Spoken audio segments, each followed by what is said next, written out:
All right, so today for Hoops Prospects, we are joined by Zach Keller of Thunderridge High School and the Utah Prospects AAU team. He's one of the top players in the class of Colorado, class 2022 specifically, and he is a four-star power forward coming into the year with offers from Wake Forest, University of Southern California, and of course, University of Colorado, along with some other schools. So how you doing today, Zach? I'm doing good. How are you? Doing well, man.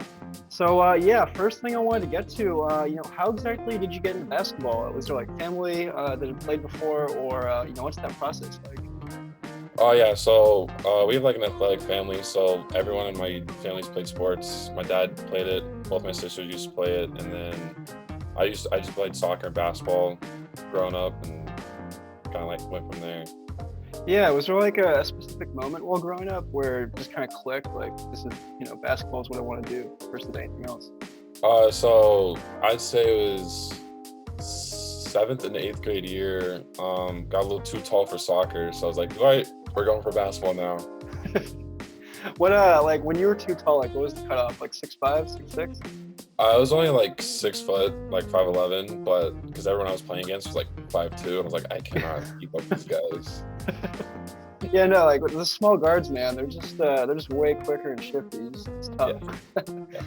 So I mean, for starters, playing soccer, I mean, that's got to help with footwork. I mean, were there any takeaways from soccer that you were able to just directly implement? Made, especially for you because you're 6'9", so you're a little bit more of a post player right now.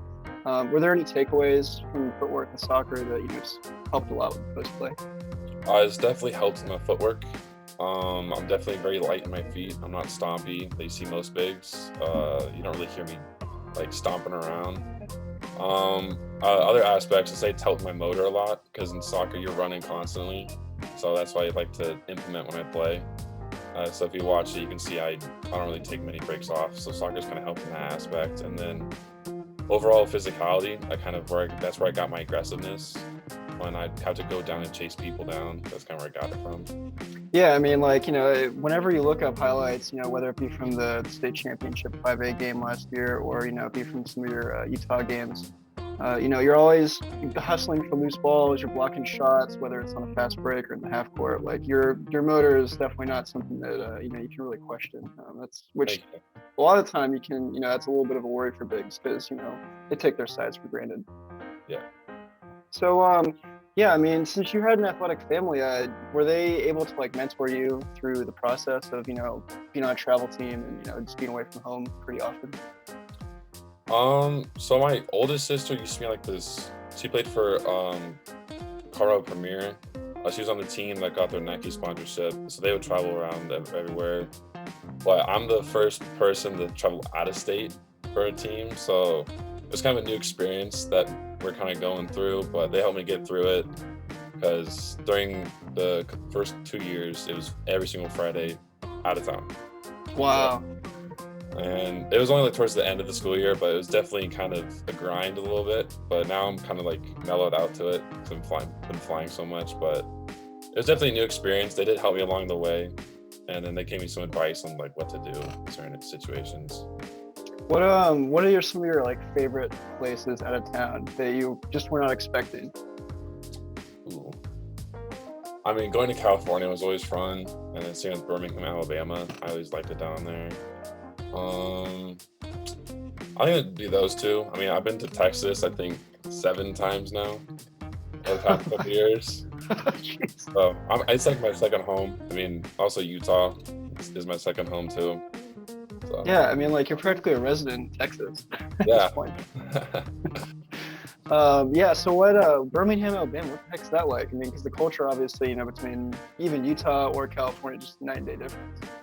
It's definitely hot and humid down there. You could definitely tell she's got the play in your hands, get like moist. Oh man. And everything.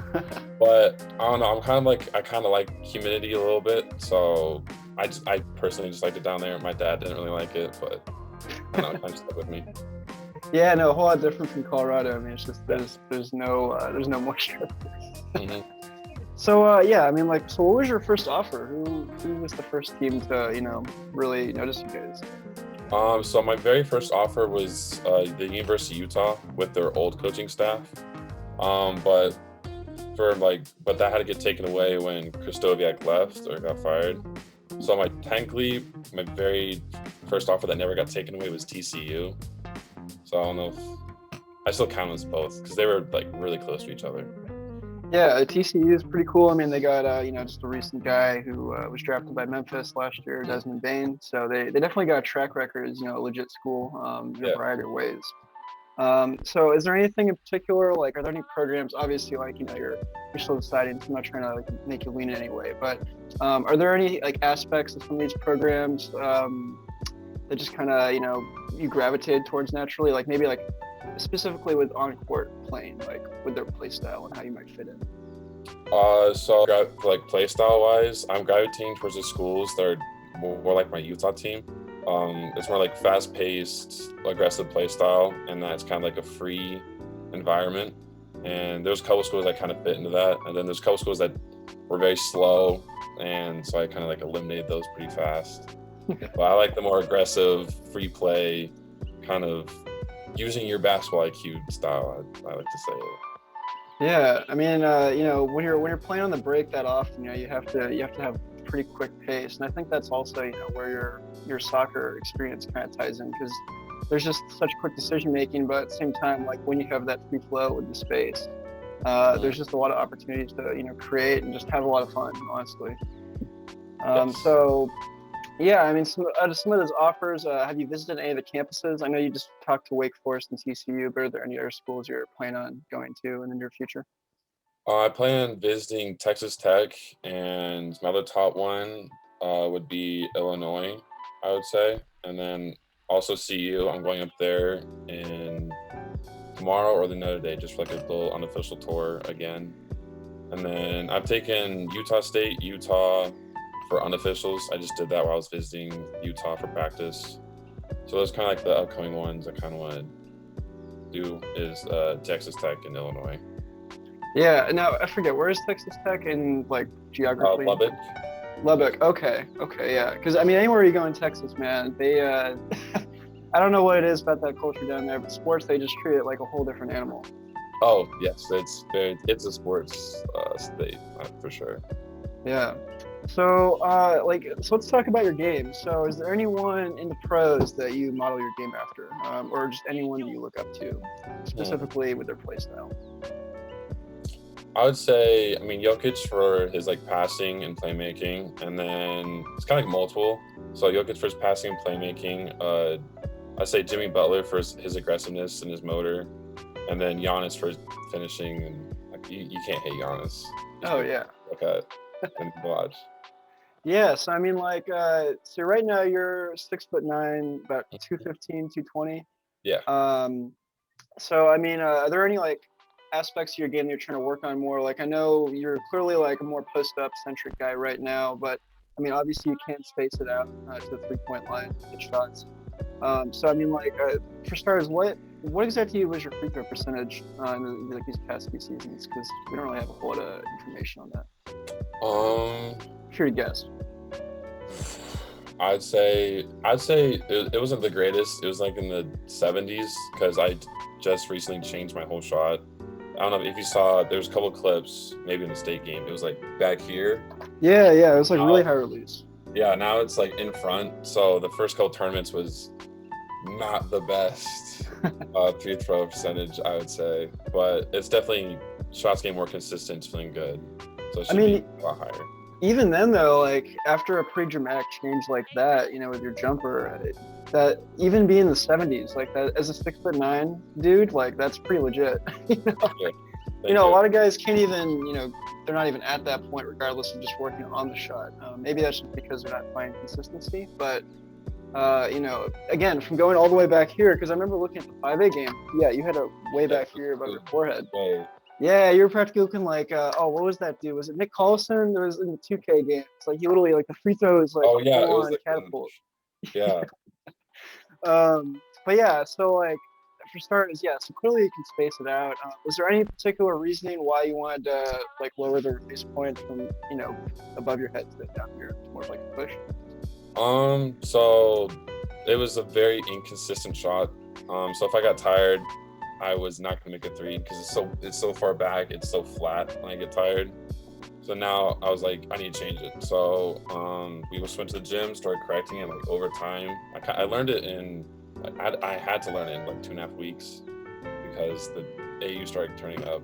Oh, So wow. the very first term, it was pretty funny. You'll see shots by my head, and the next one's in front. It was pretty funny. My dad kept saying like, "You look so weird out there." I was like, Probably roasting you a little bit, huh? Just like, a little bit, yeah, a little bit. that's too funny though.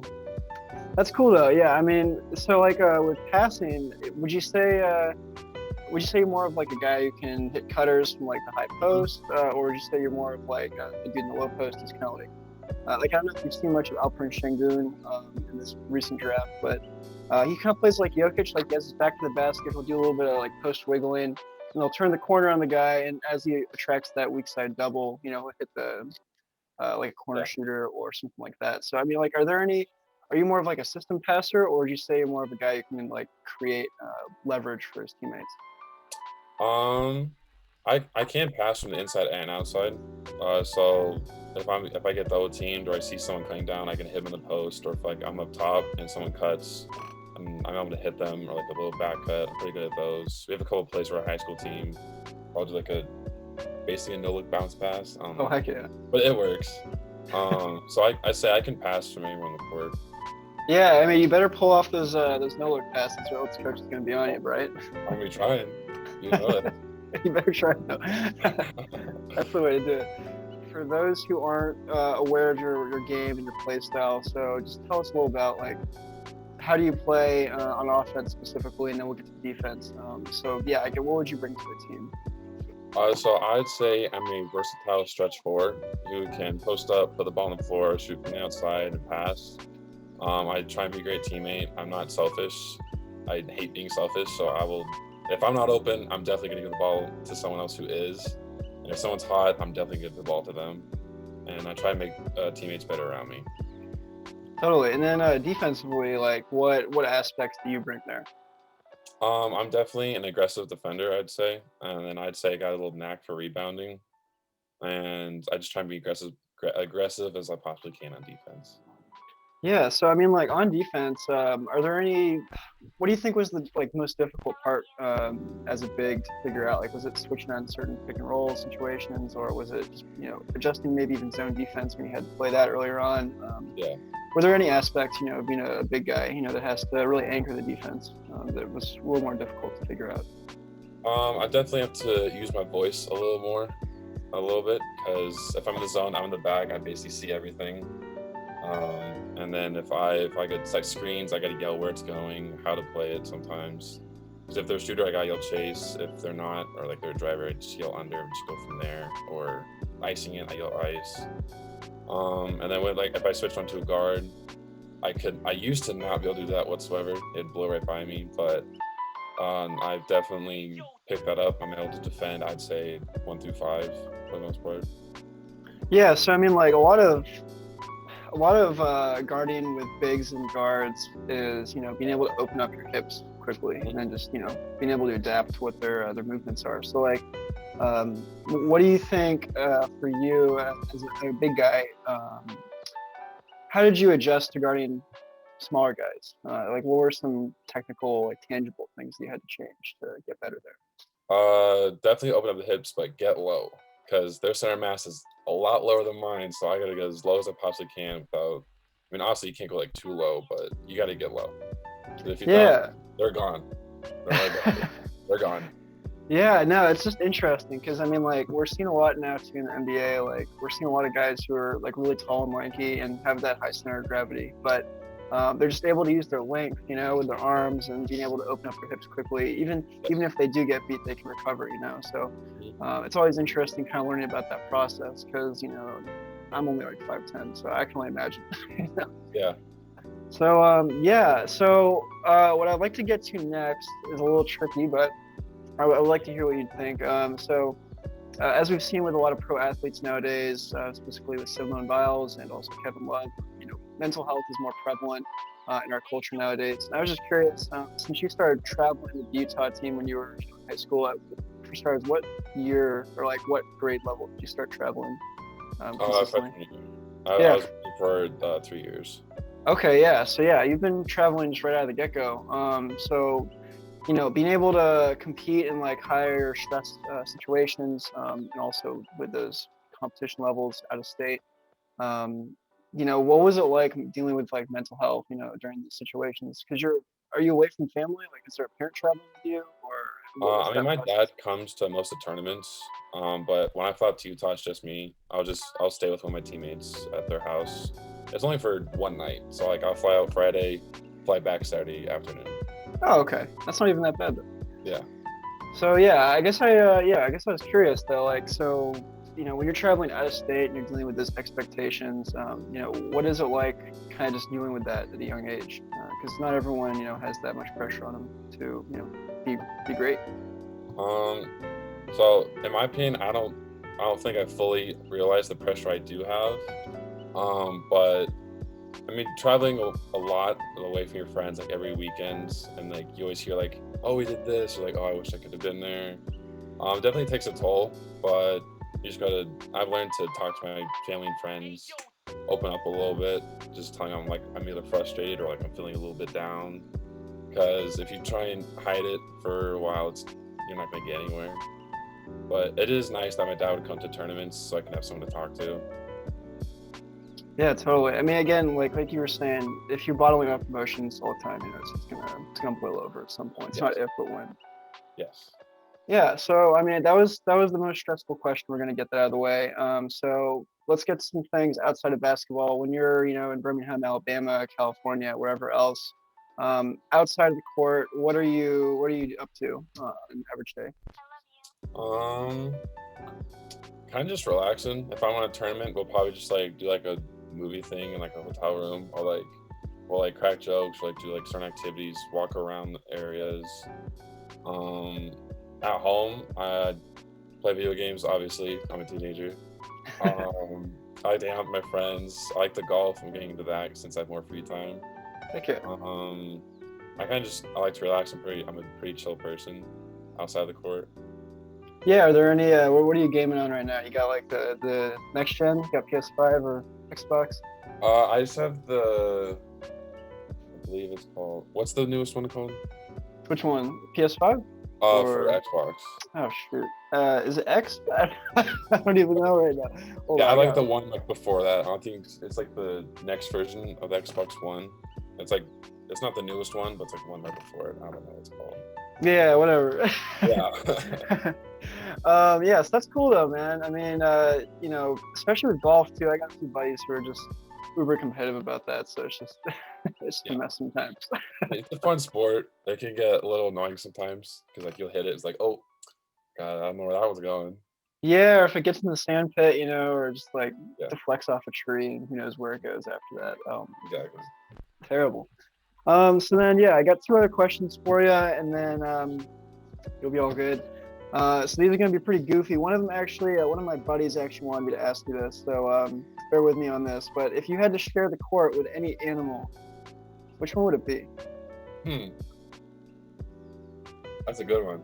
Oh, I don't know. Like I don't know if I look like I could say like a giraffe, like for a tall person, or like a panther, or like a lion, or like a cheetah, for, like a fast person. Huh. I'm gonna go with the lion. I feel like you can get some defense out of them. I don't know. Yeah, But hey, well, you get a shot king of the blocker with a jungle right giraffe there. too. I'm gonna go with the lion, king of the jungle. Yeah, there we go. There we go, Lion King. Hmm. All right, and then last question for you. What are some of your favorite pregame beats? Ooh. See, I don't know like the songs. I just press shuffle and I just did it. Definitely one of them's always Dreams and Nightmares by Meek Mill. Okay. That always somehow comes up when I do it. It's either Meek Mill, a Drake song, or like Lil Baby. There's some Da Baby songs, but I just press shuffle and they play. Yeah, so you're more like hip hop, rap. Is that more your preference? I say it's anything but country. No offense to country or anything. It's too boring for me. I don't know why. Like even if like I'm listening to music just in my room, I cannot listen to it. So I'd say my music preference is anything in the world, anything. But You know Ryan Garland, the camera guy. Seen a lot of sideline games. He's pretty active in Colorado, but he's one of the prep hoops dudes. And yeah, he'd probably be pretty disappointed in you because of that statement. There's some popularity of country music in Colorado, and I get a little flamed for it. Well, Yeah, no, I mean it's like a confluence of cultures, in Denver especially. So you're gonna, I mean, anywhere south of Castle Rock, you're gonna be getting a lot of country listeners, and anywhere east of the state too, same thing. So it's yeah, you might be getting some diversity, with that. yes, most definitely. So we'll just end it right here. Is there anything else? Is there anyone you want to shout out? From your teams, from your staff, family, whatever it may be.